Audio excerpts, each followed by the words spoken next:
Have you ever been hung up on an ex or stuck in the past relationship and unable to move on? Well, you're in the right place. Hi, I'm Whitney Kobrin, a dating and relationship expert and love coach. And today I'm going to tell you how you can let go of the past and finally move on.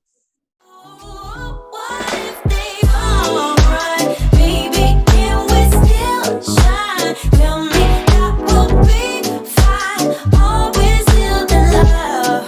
Hey, what if they alright? Baby, can we still shine? Tell me that will be fine. Always still in love. Yeah. What if they alright? Still shine. Tell me that will be fine. Always still in love. What if they alright? Baby, can we still shine? Tell me that will be fine. Always still in love. Oh, what if they alright? Hello, Baby, welcome, can welcome we back. still So, shine? today we're going to be talking about how to let go and move on. And this is so important. Let's think about what will happen if you don't let go. If you don't let go, you can't move on. Maybe there wasn't a happy ending from what happened in the past, but you're going to be stuck in that unhappy ending rather than being able to close that loop and be able to move on and start a new story that could have a happy ending. And we're going to look at today why it's so hard to move on and what you can do about it to actually be able to move on. So, the first thing that I want to talk about is why it's so hard. And if you've ever seen this image, I know in my psychology textbooks, it was always in there, but the iceberg, where there's a little tiny tip of iceberg above the water, but a big, huge iceberg underneath the water. Well, that is your mind. And the little tiny tip that is above the water is our conscious mind, what we are aware of, what our conscious decisions are. This is where you make goals and decisions about your life. But your subconscious, the big part that's under the water, you may not be aware of, but that is leading your life. So anytime that you feel this internal conflict of, I want to let go, but I can't, or I want to achieve this goal, but I can't, you know that your subconscious and your conscious mind are duking it out. So there is a battle happening between what one wants and what the other one wants. And our subconscious mind is programmed to keep us safe. That's why it's so hard to reach a challenging goal, because your subconscious mind will think about all the dangers. Well, what if I make a ton of money and then people want things from me? Or what if I make it and lose it? Or what if I try really hard and I fail? All of these fears will hold us back and keep us stuck and keep us in our comfort zone. And it's a very similar thing happening when we are stuck in the past. Our minds, our bodies, we get programmed just like computers, right? I don't know if you realize this, we have created computers in our image. We have a lot of the same defragmenting and processing. So let's think about it like that. When you were with that person or when you were experiencing that past event, it felt good. And you began to be programmed to want that thing, to need that, to enjoy that. Let's just assume it's a person. You're having a hard time getting over an ex. And so you're programmed by being around that person all the time that that's what you want, that is your everything. And then all of a sudden, let's say they're gone and it's over and you just can't move on. It's hard because deep down, you have these feelings that you want to stay attached, that there's hope of getting back together, that maybe this is the best you can ever do. And so the first step to being able to let go and move on is to acknowledge, what are your actual thoughts? What are you actually thinking about this? And you might have very contradictory thoughts of, I'm ready to move on and be with someone else, and I really miss this person and I wish we were still together. And just know that that's super normal to have these conflicting views. So, this is the first step. You want to ask yourself also, what is the payoff of still being stuck in this past? What am I getting from it? How am I feeling better, right? Justified.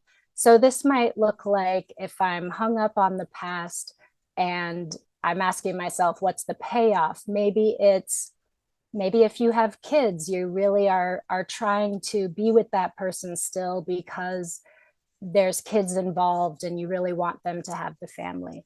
Maybe you just have really positive memories, and now in your current life, you're not having those happy, positive memories. So you are still wanting what was in the past. Your payoff, it might be about being right. Maybe you made a decision a long time ago that that is your person, right? You committed to them, you're loyal, and you don't know how to break that commitment. It's just not something that we're taught to do. We're taught to make commitments and keep them. Granted, a lot of people are quite good at breaking their commitments, but some people really struggle with that. And so I want you to go through this process with a lot of compassion for yourself. Don't beat yourself up in this process. That is totally counterproductive. We want to be able to sit with the thoughts and then sit with the feelings. So when you are thinking about this, it might bring up uncomfortable thoughts, negative feelings. You might want to cry, you might get angry. But instead of just going around those or shoving them down or ignoring them or going and relying on your favorite coping mechanism, drinking, smoking, shopping, whatever it is, instead, you want to sit with that emotion. So, sitting with it means that you focus on it, you feel it, you let it give you all that feeling that you really kind of want to ignore. This is the first step, is just sitting with it. And then we can't just let go, right? If you've talked to other people and friends and family, they might just say, well, just let it go, move on, come on, let's go.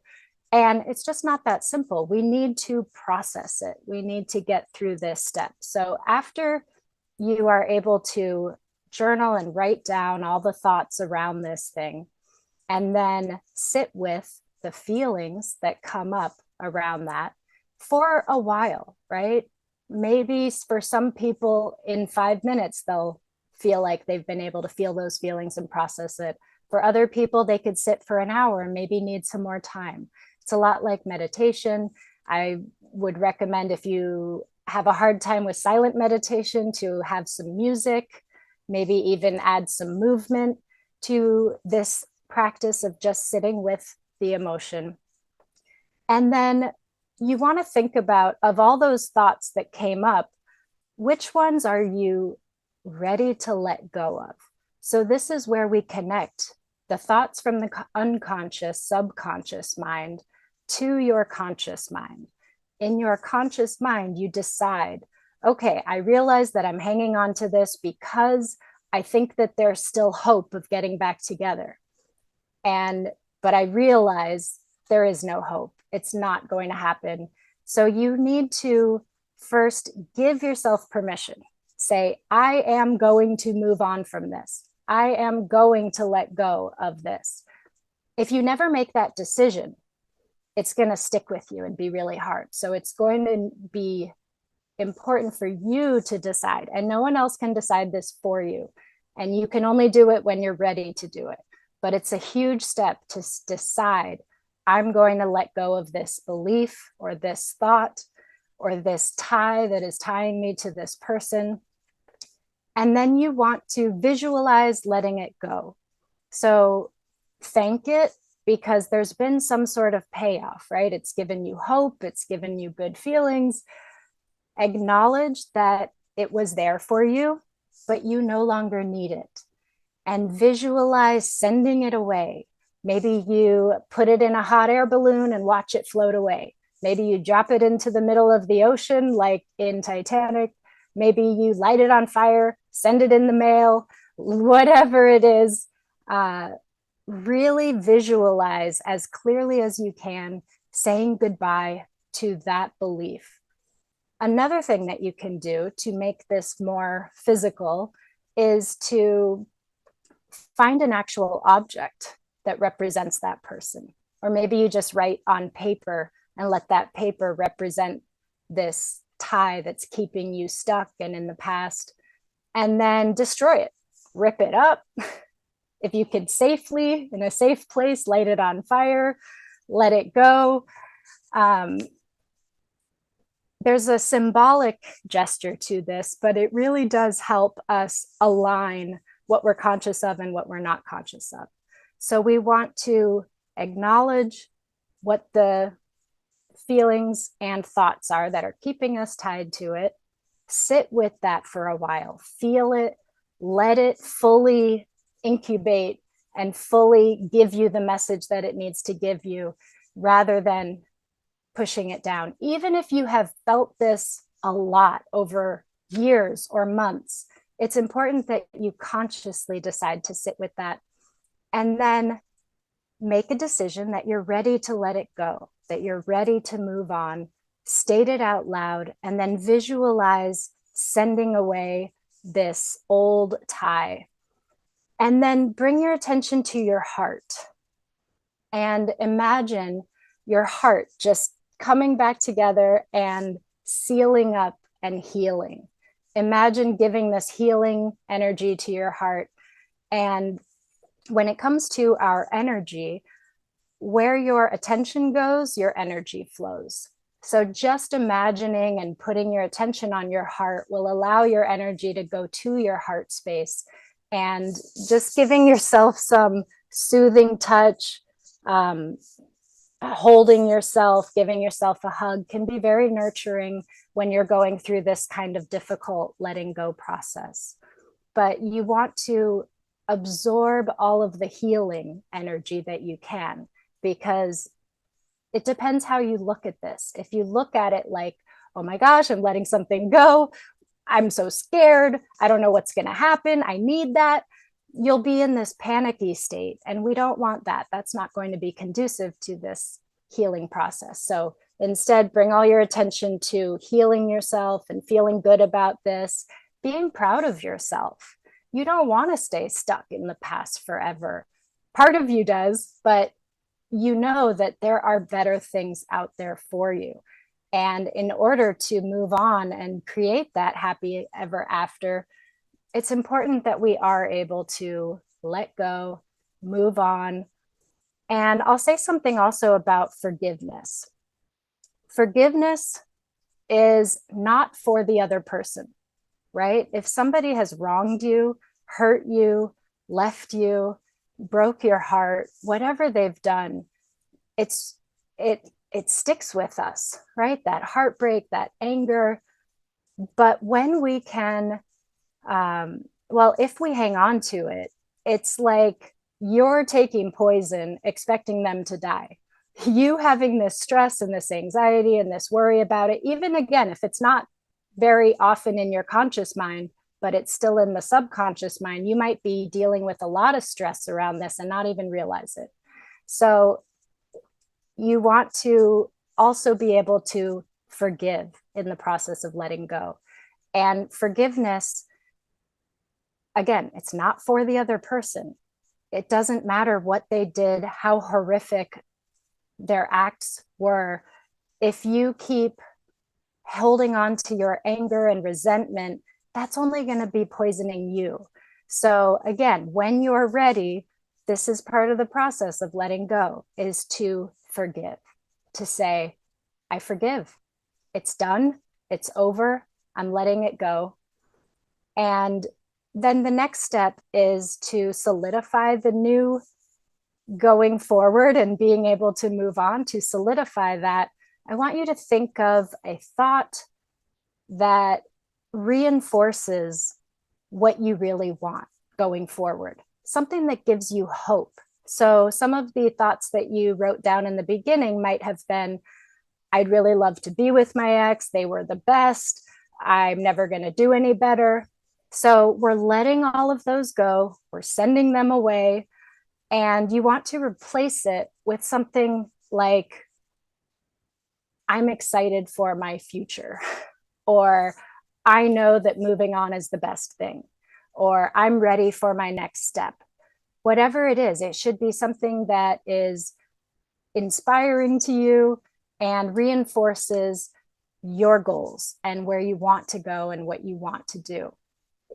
So I know that this can be a really hard process because we want to hang on to the past. But if you want a new future, if you want to let go, and at some point, it's pretty much always going to be important to let go of something that is keeping you stuck and holding you back. So follow these steps and you'll be able to let go and move on and eventually create your own new happily ever after.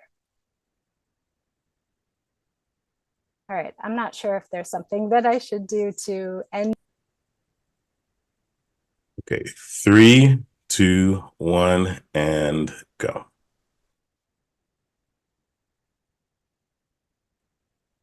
If you enjoyed the program today and got some benefit out of it, I would love to hear from you.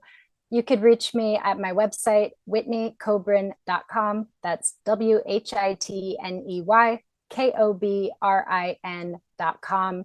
And for ladies who are looking to improve their love life, their self-love, their dating, their relationship, I invite you to download my app. It's called Love Coach in My Pocket, and you can find it on Apple and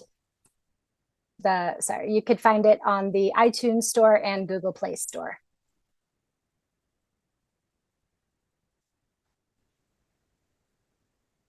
All right, 3, 2, 1, and go.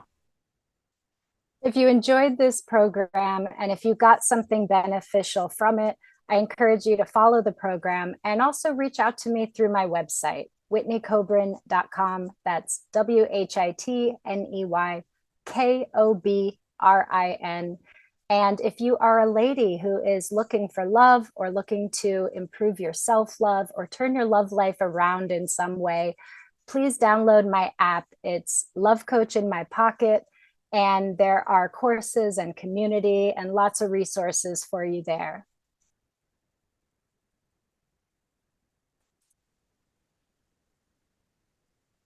Three, 2, 1, go. Hi, are you single right now?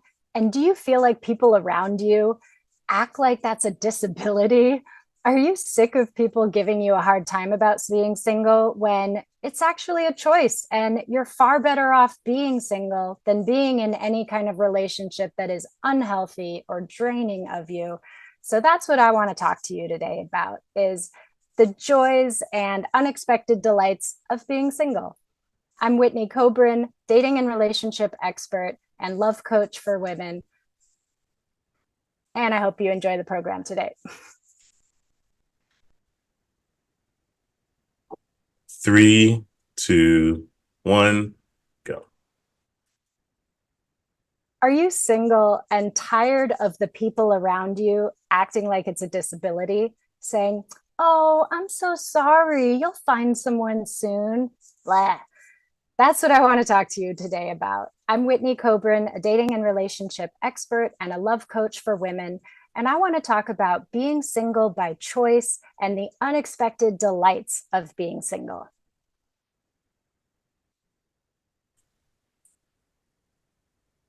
Three, 2, 1, and go. Hello, I'm Whitney Kobrin.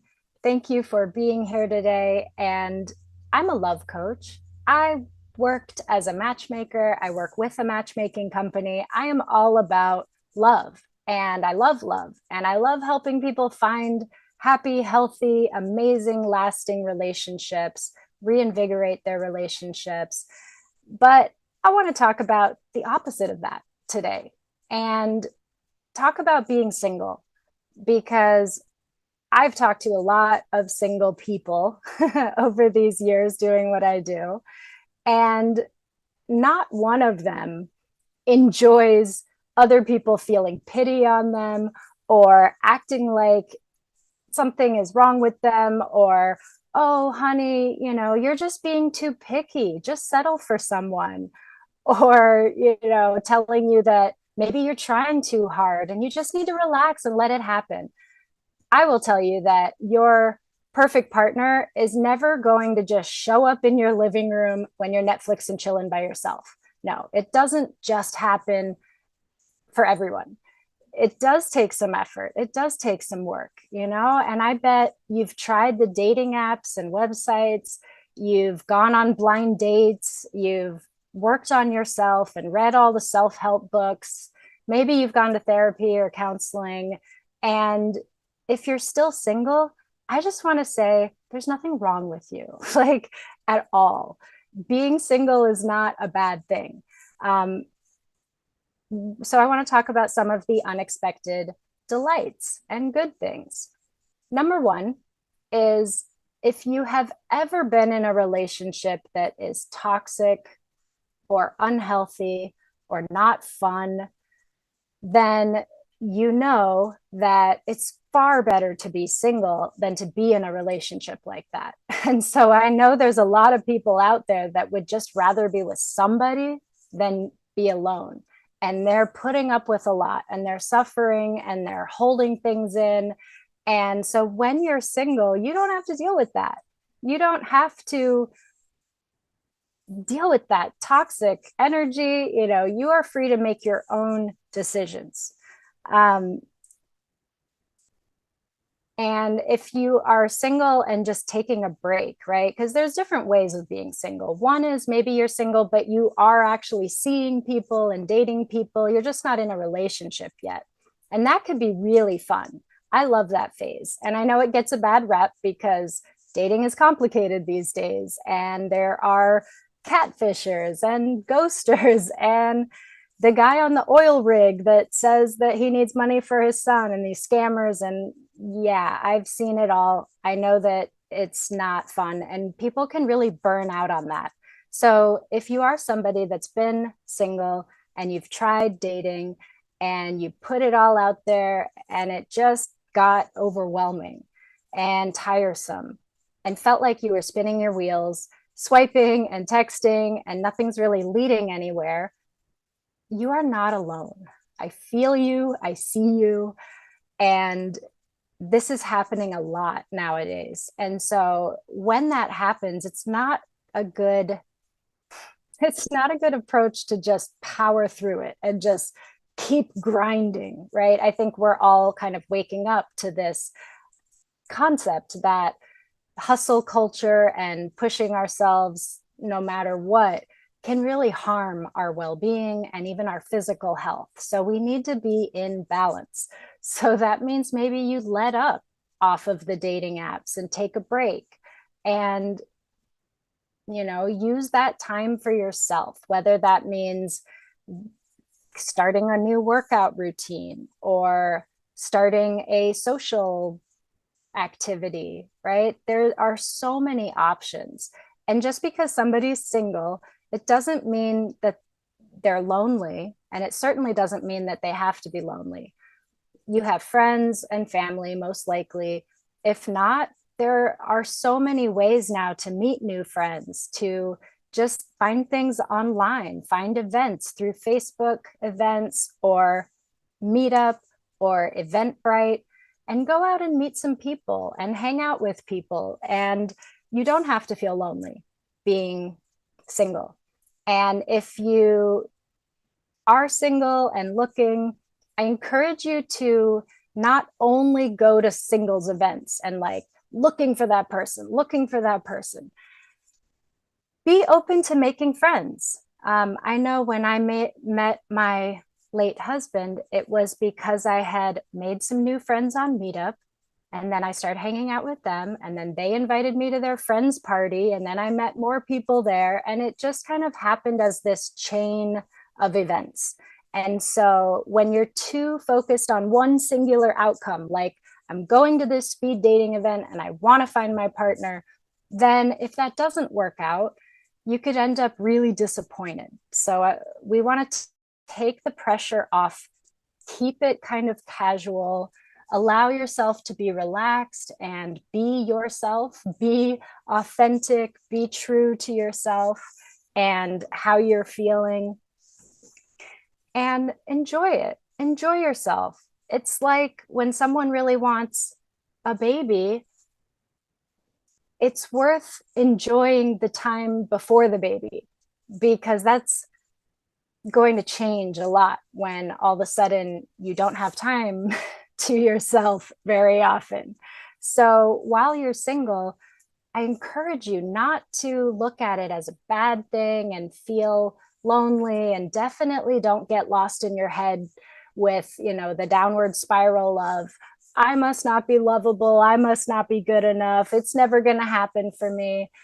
None of that is helpful, and I hope you don't do that. And I hope that if that starts to come out, that you have some sort of tools or practice like self-compassion or meditation or embodiment or movement or something where you can get yourself back into out of that negative spiral.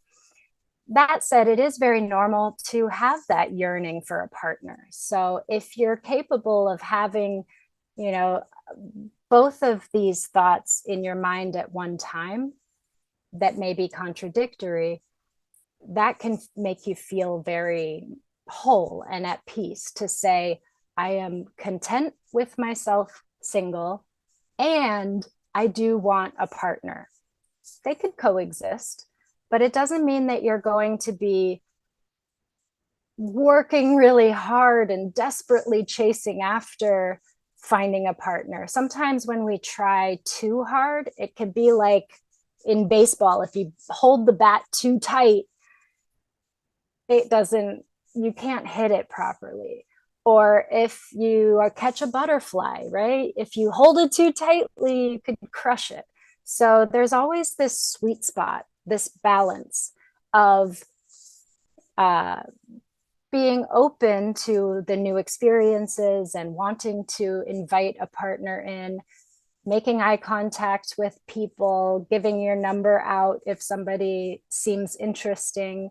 We want to be able to do that and balance it out with not feeling like there's too much pressure and too much demand on that. And it's great when you can use that time to not just improve yourself, because I kind of I'm in the self-improvement field, but I have this belief that if we're always trying to be better, if we're trying to change who we are, then that could become a negative influence in our life also. So it's not just about, I'm going to work on myself and I'm going to become a better person so that I attract a better person. I mean, there is truth to that, yes. But really what it's about is you're not becoming something different. You're actually shedding all of the things that are holding you back so that you can truly be yourself and truly shine. And that, in my opinion, is the goal of self-improvement, is to really be your best self, to be your most authentic self, to be able to release and get past our fears that keep us playing small and stuck in our comfort zone and afraid to, go talk to the cute person over there in the corner of the room. We want to let go of the fear, the self-consciousness, the insecurities. When we let go of those things, that's how you become a better person. That's how you improve yourself, because you can just be more agile in your world, more dynamic, able to go with the flow and run with the punches. And when you are called to show up or to be your best self, that you're less shut down or less encumbered. That's a great thing that can come from being single. So pay attention to that and ask yourself, if you are single, Are you going about it like, oh man, yeah, I'm single, kind of deflating, want? Or are you like, yeah, I'm single and I'm using this time to enjoy what I like and explore what I like and be my best self? And that is such a magical place to be. And it does help you to attract a partner who's going to be, on that level with you. Um, I know people that have gone to on so many first dates and so many singles events, and they're just not finding their person. And usually they're very anxious about it.